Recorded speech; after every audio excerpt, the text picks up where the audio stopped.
สบายดีเด้อFC ทุกคนนะพอๆกันคือเก่าเนาะมื้อนี้มาเบิ่งกองอ้อยเนาะกองอ้อยต้นใหม่เป็นจังไดก็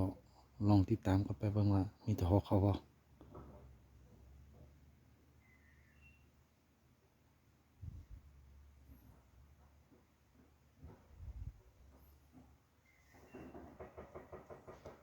แต่ว่าก็ยังกินอยู่นะ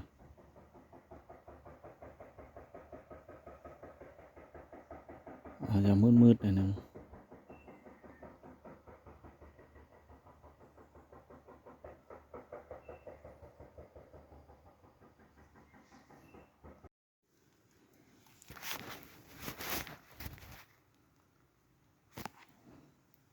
ตัวก็เล่น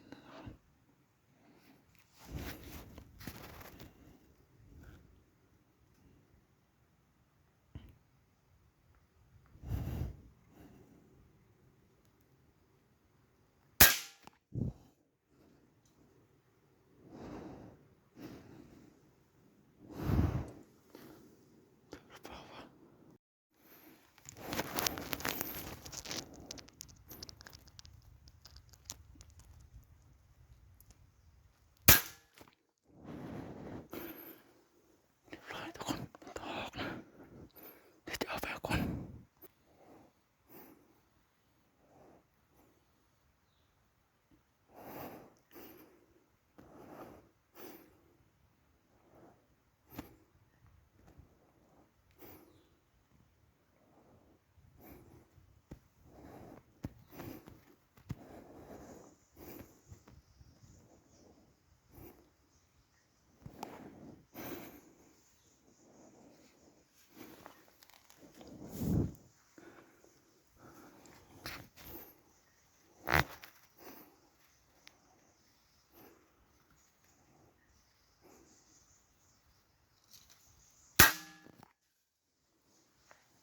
ร้อยทุกคน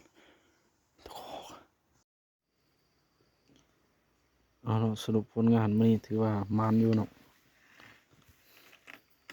พอได้กินอยู่ก็เลย